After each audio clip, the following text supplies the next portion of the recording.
안녕하세요, 옆집 아저씨입니다. 오늘은 실업급여와 관련한 영상 준비했습니다. 중장년분들은 꼭 보시기 바랍니다. 상습적으로 실업급여만 받으려고 요령 피우면서 짧게 일하고 또 실업급여 받고 이런 몇몇 사람들 때문에 요즘에 실업급여 요건이 점점 더 강화되고 있는 실정입니다. 정부에서 보면 100%는 안 되더라도 최대한 걸러내야 하니까요. 그래서 진짜로 실업급여를 받아야 하는 분들에게는 좀 불편해진 것이 현실입니다. 뭐 어쩔 수 없는 일이죠. 어디를 가든 미꾸라지 같은 사람들은 있으니까요. 저도 유튜브를 하다 보면 서로 의견을 내는 것은 아주 좋은 현상인데 항상 뭔가 꼬여있는 사람들과 낯살 먹고도 반말에 욕지거리 하는 사람들이 있는 것처럼요. 참 못 배워먹었다는 생각밖에 안 듭니다. 그래서 저는 얼굴 보면서 얘기하면 반드시 대응을 하지만 사이버상에서는 그런 사람들은 아예 상대를 안 합니다. 우리는 그런 사람들 신경 쓰지 마시고 우리가 정상적으로 찾아 먹어야 하는 것에만 신경 쓰면서 살면 인생 잘 사시는 것이라고 생각합니다. 뭐 그들만의 말 못할 사정도 있을 수 있으니까요.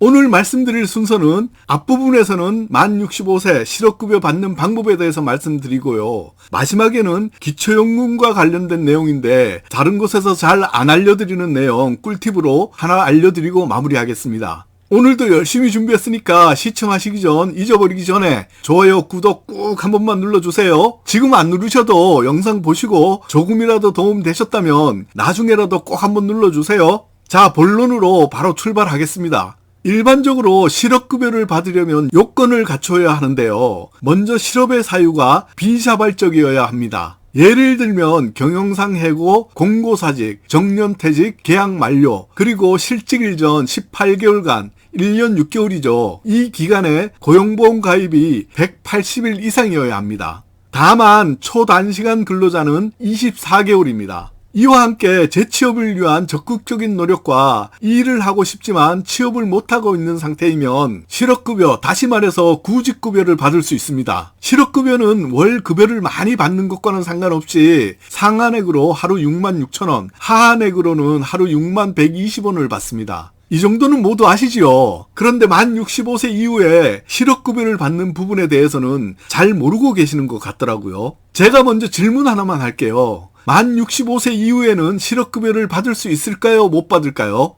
먼저 답변은 받을 수도 있고 못 받을 수도 있습니다. 그래서 제가 오늘 내용을 알고 계시라고 이 영상을 준비했습니다. 우리나라 모든 복지는 모르면 못 받고요. 알면 받을 수 있을 가능성이 많습니다. 좀 심하게 말씀드리자면 모르면 나만 손해이고 호구되는 겁니다. 우리나라가 신청주의를 채택하고 있기 때문에 정부에서 하는 것은 거의 모든 부분에서는 신청을 해야 받을 수 있습니다. 앞으로는 저의 영상을 보시는 분들은 이제는 어떤 정보라도 말씀드리면 알아서 주겠지 하지 마시고 빨리 신청해야겠구나 라고 생각하셔야 합니다. 이제는 잘 아셨죠? 저는 만 65세 이후의 실업급여에 대해서 모두 잘 아신다고 생각해서 기초연금 말씀드리면서는 아주 짧게 나이가 많아도 실업급여를 받을 수 있습니다 정도만 항상 말씀을 드렸는데요. 이 부분은 만 65세 이전의 분들도 조금만 더 집중해서 들으세요. 꼭 알고 있어야 하는 부분입니다. 만 65세 이후에 실업급여를 받으려면 조금 더 알고 계셔야 하는 부분이 있습니다. 예를 들면 만 65세 생일 하루 전에 1년 고용계약을 하고 일을 시작했다면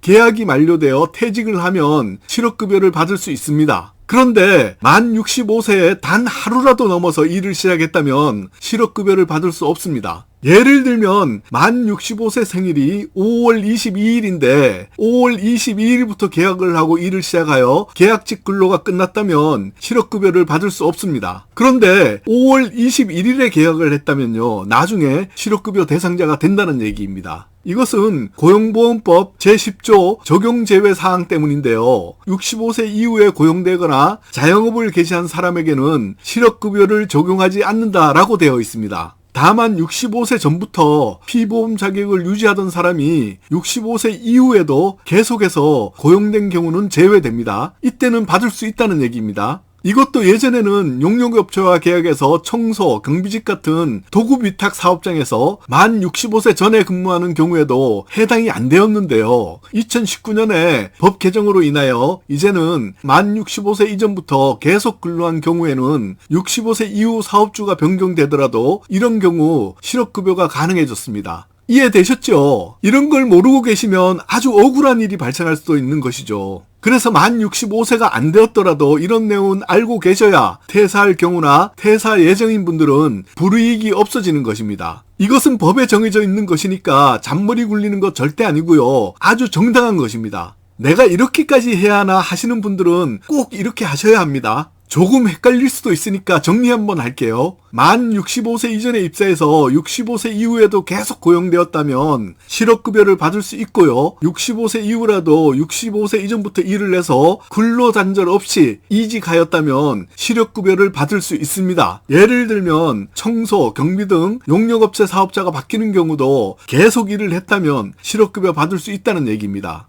65세 이상이라면 재계약 시에도 토요일, 일요일, 공휴일을 제외하고 단 하루라도 쉬는 날이 생기지 않게 계약을 하셔야 합니다. 그리고 이직하는 경우도 단 하루라도 공백 없이 이직이 되면 실업급여 요건이 갖춰져 있다면 해당이 됩니다. 예를 들면 올해 5월 24일 금요일 퇴사하고 25일 토요일, 26일 일요일, 그리고 27일 월요일에 입사했다면 실업급여 대상자가 가능한데요. 27일 월요일 하루 쉬고 28일 화요일 입사를 하면 단 하루 쉬는 것 때문에 실업급여 대상자가 안 됩니다. 그리고 일은 계속했더라도 28일 계약으로 되어 있으면 잘못하면 실업급여 대상자가 안 될 수도 있으니까 27일 계약으로 꼭 하셔야 합니다. 이런 부분은 단 하루라도 중요한 사항이니까 고용보험공단 등에 꼭 한 번 더 확인해서 불이익 받지 않도록 확인해 두시기 바랍니다. 만약 계약을 다시 하더라도 날짜를 꼭 지키셔야 한다는 얘기입니다. 그리고 만 65세 이후에 입사를 해서 실업급여 대상자가 안 되어서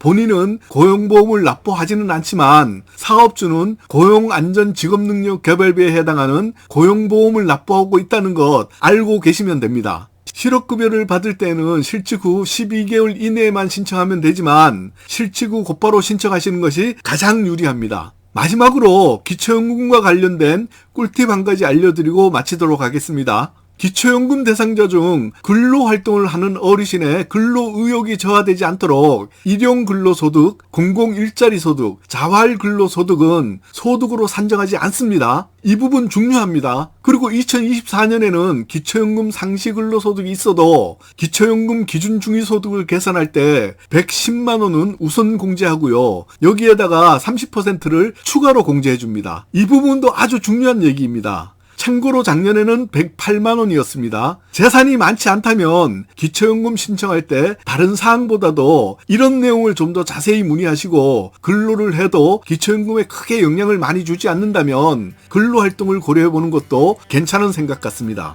좀 더 구체적이고 새롭게 아시는 꿀팁이나 정보 있으면 댓글로 정보 공유 부탁드리고요. 미리 감사 인사 드릴게요. 땡큐입니다. 이상 오늘 옆집 아저씨가 준비한 이야기는 여기까지입니다. 저는 다음 영상에서 또 인사드릴게요. 감사합니다.